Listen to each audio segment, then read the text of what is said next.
ఆ నియోజకవర్గంలో సైకిల్ దెబ్బకు ఫ్యాన్ పూర్తిగా పాడైపోయిందా? దాదాపు 90,000కు పైగా ఓట్లతో రాష్ట్రంలోనే ఎవరూ ఊహించని రీతిలో ఘోర పరాభవం ఎదుర్కొన్న ఫ్యాన్ పార్టీకి పూర్వవైభవం వచ్చే అవకాశం ఉంటుందా? సాక్షాత్తు ఆ నియోజకవర్గంలో పోటీ చేసిన మంత్రికి ముచ్చెమట్లు పట్టించిన సైకిల్ జోరుకు ఫ్యాన్ షెడ్డుకు చేరుకుందా? చావు తప్పి కన్ను లొట్టబోయిన వైసీపీకి తండ్రి బాటలో వెళ్లి కుమారుడు కొత్త ఊపిరి పోస్తారా? లేదా చివరి నిమిషంలో సోదరుడి మాటలకు తలొగ్గి పార్టీ జెండానే మారుస్తారా? Let's watch the story.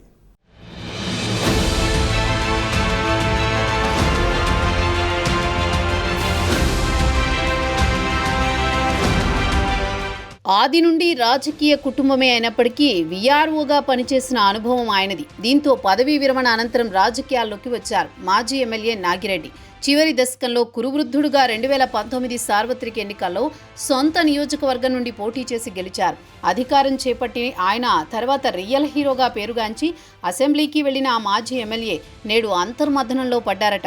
గడిచిన సార్వత్రిక ఎన్నికల్లో తనను కాదని పక్కన పెట్టేయడం, వేరొకరికి పార్టీ టికెట్ ఇవ్వడంతో 2024లో జరిగిన సార్వత్రిక ఎన్నికల్లో ఘోర పరాభవం ఎదుర్కొంది ఫ్యాను పార్టీ. అది నేడు రిపేరు దశకు చేరుకుందనే ఊహాగానాలు నియోజకవర్గంలో గుప్పుమంటున్నాయి.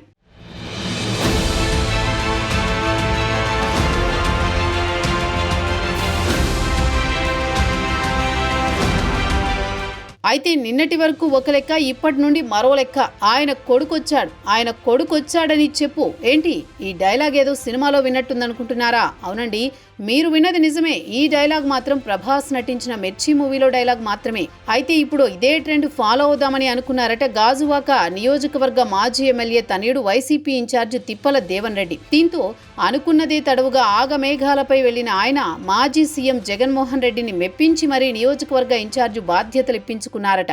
ఎన్నో ఆశలు, మరెన్నో ఆలోచనలతో ఇన్ఛార్జిగా బాధ్యతలు మోస్తున్నారు. కానీ ప్రస్తుతం దేవన్ రెడ్డి వేసుకున్న అంచనాలన్నీ తారుమారయ్యాయని అనుకుంటున్నారట. తనొకటి తలిస్తే దైవం మరొకటి తలుస్తుంది అనే రీతిలో గాజువాకలో పాలిటిక్స్ శరవేగంగా మారుతున్నాయి.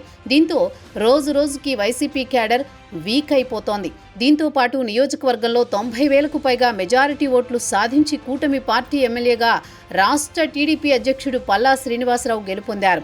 అయితే ఇప్పుడు ఆ లోటు ఎలా భర్తీ చేయాలా అనే అంతర్మథనంలో పడ్డారట గాజువాక వైసీపీ ఇన్ఛార్జ్ తిప్పల దేవన్ రెడ్డి.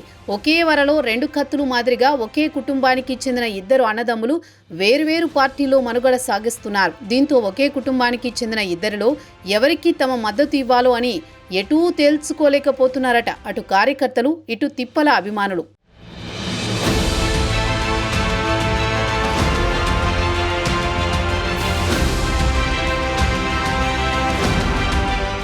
మొదటి నుండి గాజువాక నియోజకవర్గంలో రాజకీయం అంటే ముందుగా గుర్తొచ్చే పేరు దయ్యల్ రెడ్డి. తిప్పల వంశానికి చెందిన దయ్యల్ రెడ్డి ఆ వంశ వృక్షానికి చెందిన దేవన్ రెడ్డి రాజకీయ కుటుంబం నుండి వచ్చిన వ్యక్తి అయినప్పటికీ తండ్రి బాటలో నడవాలనే తపనతో ఉండేవారు. అయితే 2019 ఎన్నికల్లో తండ్రి మాజీ ఎమ్మెల్యే తిప్పల నాగిరెడ్డికి వెన్నుదన్నుగా ఉంటూ ఎమ్మెల్యేగా గెలిపించుకున్నారు.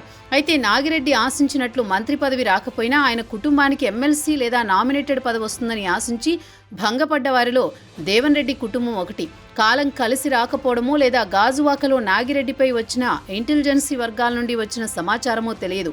గాజువాక నియోజకవర్గంలో మాత్రం 3 ఎమ్మెల్యేలు నియోజకవర్గం అనే పేరు బలంగా వినిపించింది. దీంతో 2024 ఎన్నికల్లో నాగిరెడ్డి కుటుంబానికి గాజువాక నుండి సీటు ఇవ్వలేదు. దాంతోపాటు వేలాది మంది నడుమ జరిగిన సభలో బీసీ సామాజిక వర్గానికి చెందిన ఊరుకుటి చందుకి ఇన్ఛార్జి బాధ్యతలు అప్పగించారు. ఒకానొక సమయంలో ఎమ్మెల్యే అభ్యర్థి అని ప్రకటించడం, అనతి కాలంలోనే ప్రస్తుత మాజీ మంత్రి గుడివాడ అమర్నాథ్ బీఫామ్ ఇచ్చారు. ఇది జీర్ణించుకోలేని నాగిరెడ్డి కుటుంబంలోనే మదనపడ్డారని ఆయన అభిమానులు చర్చించుకునేవారట. నియోజకవర్గ టికెట్ తన కుమారులకే వస్తుందని అనుకున్న సమయంలో వేరొకరికి అప్పగించింది పార్టీ అధిష్టానం. ఇక అప్పటి నుంచి పార్టీకి దూరం అవ్వాలనే భావనలో ఉండేవారని భోగట్ట.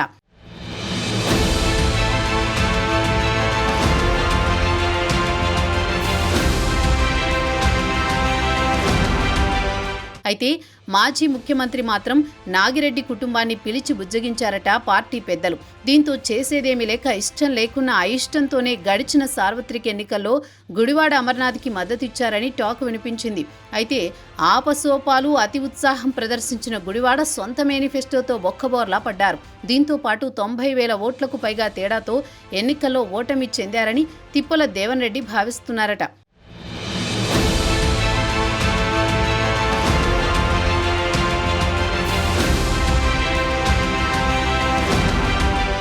మరోవైపు నియోజకవర్గ వైసీపీ ఇన్ఛార్జి దేవన్ రెడ్డి ఇటీవల వైసీపీని వీడి జనసేన పార్టీకి వెళ్లిన తిప్పల వంశీరెడ్డి ఇద్దరూ ఒకటే అనే వాదనలు లేకపోలేదు. అన్నదమ్ములిద్దరూ ఆస్తిపాస్తులు కాపాడుకోవడానికి కొత్త డ్రామాకు తెరలేపారని వాదనలు సొంత వర్గంలోనే వినిపిస్తున్నాయి. ఇటు దేవన్ రెడ్డి కూడా తనకున్న ఇన్ఛార్జు పదవి అండతో వ్యాపార స్వలాభం కోసమే వైసీపీ పంచన ఉండి ఉండొచ్చని భావిస్తున్నారు ప్రజలు. గడిచిన 5 ఏళ్ల పాలనలో వైసీపీ పార్టీని నమ్ముకున్న కార్యకర్తలను చూసిన పాపాన పోలేదని, అందుకే నియోజకవర్గ ఎమ్మెల్యే టికెట్ మరొకరికి ఇవ్వాల్సి వచ్చిందనే ఆరోపణలు గతంలో ఉన్నాయి. ఏది ఏమైనప్పటికీ ఇద్దరు అన్నదమ్ముల లోపల రాజకీయం మధ్య నలిగిపోతున్నారట. దీంతో గాజువాక నియోజకవర్గంలో ఫ్యాన్ పార్టీ మరల కొత్త పుంతలు తొక్కుతుందో లేదా పూర్తిగా పాడే షెడ్డుకు చేరుతుందో వేచి చూడాల్సిందే.